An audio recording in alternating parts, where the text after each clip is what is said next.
Hi guys, yes, I am back with my WWE Backlash France 2024 prediction video. So yes, Backlash has finished about half an hour ago, give or take, here in the UK. Because obviously in France is only like an hour ahead or an hour behind, so one of the two. Woo!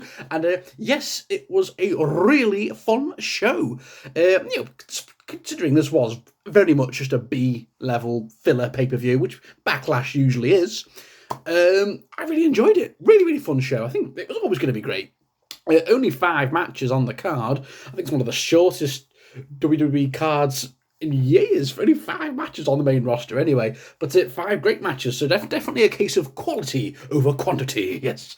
So, let's get started then on my thoughts of the card. Woo! So, to kick off, we had the Bloodline, Tama Tonga and Solo Sikoa going up against Randy Orton and Kevin Owens. And this was a crazy 19.5-minute match. And I really wasn't that bothered about this match when it first... it was fine, just a fine tag team match, I guess. But I was like, yeah, sure, I guess.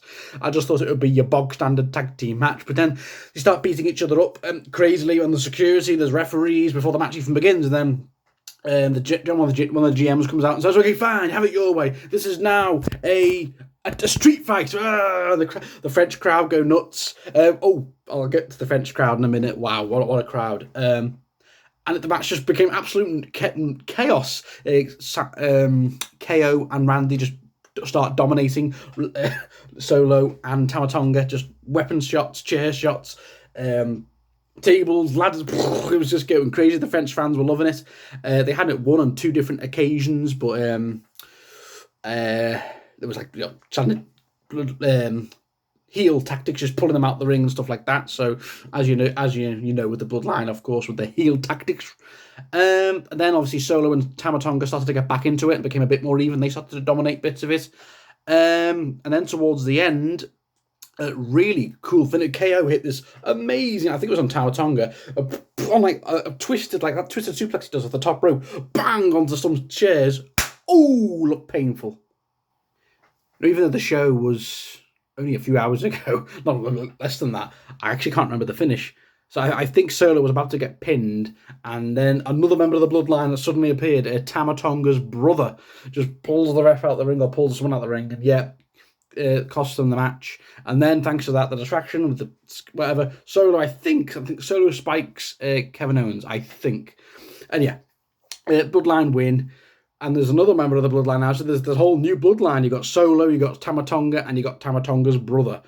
So where does this leave Jimmy? Where does this leave Paul Heyman? Where does this leave Roman Reigns when he comes back to confront them all? I think we're definitely heading towards a big 3 versus 3 Bloodline tag team feud at some point later on this year. Definitely when Roman Reigns comes back, I think Roman, Jay, and Jimmy versus Solo, Tama Tonga, and Tama Tonga's brother, probably in a big Bloodline Civil War match like we got last year.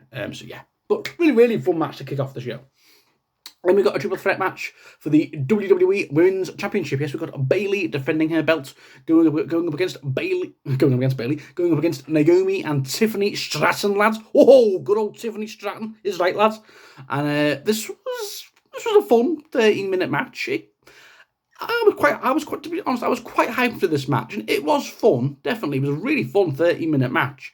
All 3 women had time to shine. Tiffany was great, Naomi was great, Bayley was great. The French fans are, hey, Bayley, and all that, but they love Naomi and Tiffany as well. And these 3 really gelled well together. There was a few scruffy-looking spots with Naomi. I think maybe there was a bit of miscommunication with 1 or 2 spots, but whatever, it's not a big deal. I really enjoyed it. But the finish was a bit... Bayley and Naomi got like this little roll thing going on, like I'll roll you, and then Bayley just rolled up, pins Naomi 1, 2, 3. What? That was a bit underwhelming, and the match was a bit too short. It only went 30. It was the shortest match in the card by a few minutes. It only went 13 minutes. I think Bayley, Naomi, and Tiffany could have gone 15, 20 minutes, I think. But whatever. It was a bit too short, and I didn't like the rushed finish. But it was a fun match and a fun defense in Bayley's first defense. So yeah. And Naomi obviously gets pinned because they want to protect Tiffany Stratton because she's definitely a future women's champion down the line. Then we got a singles match for the World Heavyweight Championship. Yes, we got Damian Priest defending his belts, going up against Jey Uso. Hey, yee, yeet, yeet, yeet, yeet. Come on. Those French fans were loving that, weren't they? All 10,000 of them. Woo! Going absolutely crazy. Yeah, this was a fun match. The French crowd were just making this match so much fun. Every move, every kick out, it goes, they just did not stop all night. It was so much fun. We've got to have another show in France soon because these French fans are the best. They're putting the US fans to shame. Anyway, Damian Priest and Jey Uso. Yeah, this was a fun match. Jey Uso starts off quite hot, but then Damian Priest puts it down because he's a bigger, stronger guy. And he starts hitting all those power moves. But then the story of the match was like Damian Priest wants to do this alone. He doesn't want to help from the Judgment Day to beat Jey Uso. But then when Jey Uso starts to get in control, he starts hitting some of his moves. I think he hits a Uso splash. Before he gets one, Finn Balor comes out, distraction, and then he's about to, I think he has a Damian Priest pinned 1, 2, and JD McDonough pulls the ref out the ring or puts his foot on the rope. So yeah, there's 2 occasions there where Jay had it won. Doesn't make Damian Priest look very strong in his first defense when he literally needed help twice to win the match. Anyway, yeah, but then towards the end, Damian Priest hits his finisher. I keep forgetting what it's called. Boom on Jey Uso to retain 1, 2, 3, and then Finn Balor and JD McDonough start beating up Jey Uso, and Damian Priest is like, no, back off, lads. No, it's done. And so there's a bit of dissension in the bloodline, Judgment Day. And Damian Priest does not look happy. He's like, I wanted to do this on my own. But like, yeah, you did do. But if you did this on your own, you would have lost. It would have been Jey Uso holding up the title. So yeah, I kind of get it. Like, Damian Priest wants to do this on his own. But if you did it on your own, dude, in kayfabe, you would have lost. Because Jey Uso had you beat twice if it wasn't for JD McDonough and Finn Balor helping him out. So I get what they're going with, but it doesn't quite match. It doesn't quite add up. Anyway, but yeah, it was a very fun 15.5-minute match for Damian Priest's first defense. And Jey Uso, I feel like the story going with him is that he keeps coming so close, but people keep costing him. You know, he came so close against Roman last year at SummerSlam, Jimmy Uso. He came so close to beating Gunther, Jimmy Uso. He came so close to beating Damian Priest here, and then JD McDonough and Finn Balor. So that's the story they're going with Jey Uso. He's so close, but he just can't get over the finish line because people keep costing him. But anyway. And then we got a tag team match for the Women's Tag Team Championships. Yes, we got the Kabuki Warriors, Asuka and Kairi Sane, going up against Bianca Belair and Jade Cargill. And damn, this was really good. I was not that hyped for this match I honestly thought this would be like a 10-minute squash. I mean, not a squash. The Kabuki Warriors would get a bit of offense in, but it'd be mostly Jade and Bianca. And this match went 17.5 minutes. It was 2 minutes longer than Damian Priest and Jey Uso. It was 4 minutes longer than the Women's Triple Threat. This match went long, and I really enjoyed it. I think this was definitely a lot better than the 3-on-3 tag team match we got at WrestleMania. This was like twice the length and a lot better. Jade Cargill got a lot more time to shine in this match. She got to show really what she could do. A proper match, not just a little teeny showcase she got at WrestleMania. She got to have a proper full-on match here.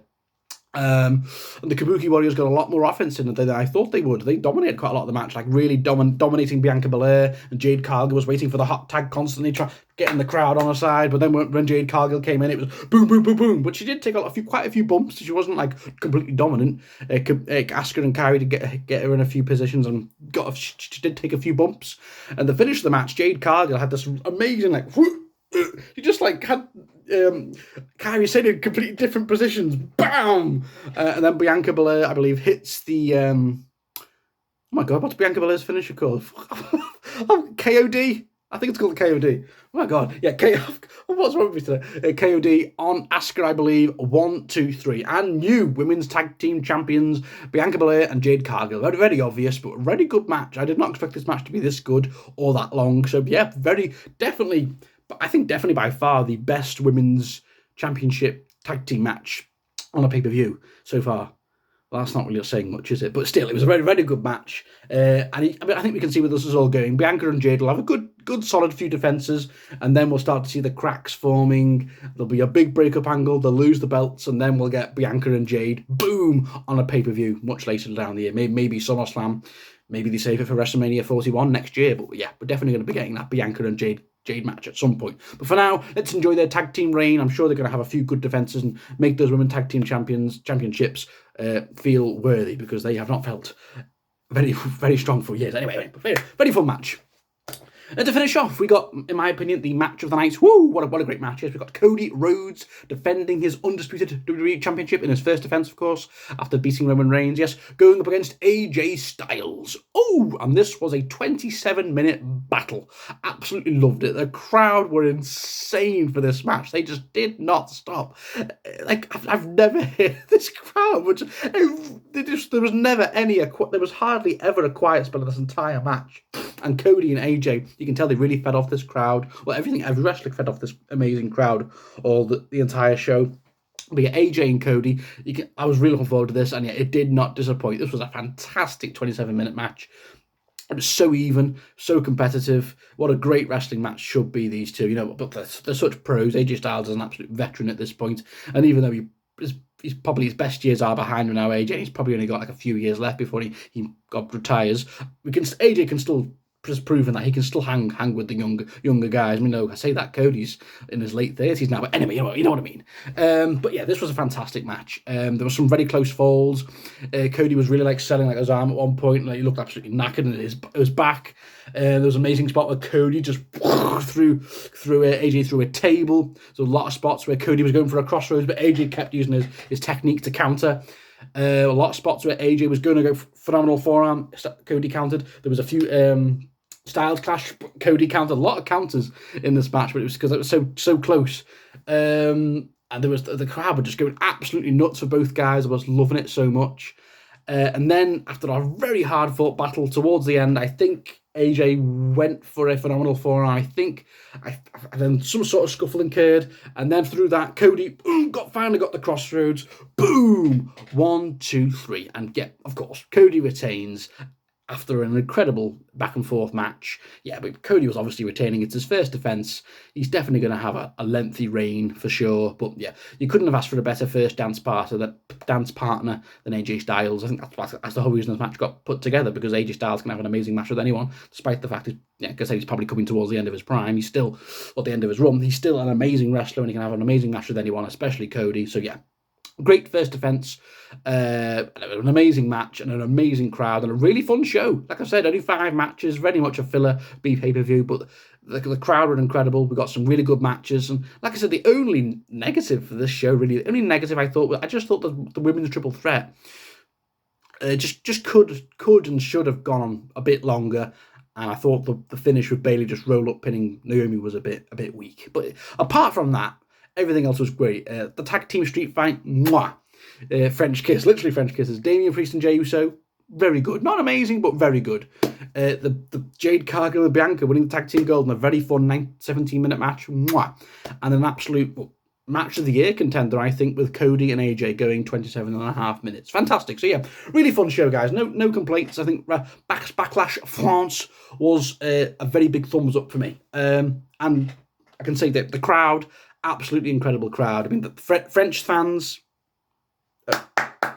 they just get that was probably the best crowd I think I've ever seen at a WWE show, considering it was only a relatively small arena, about 11,000, which is a relatively small arena show. I've got to give it to those French fans. They were incredible. They just did not stop singing all night. They put the US fans to shame. I know us UK fans, we're very loud and vocal, but they made us look like quite quiet.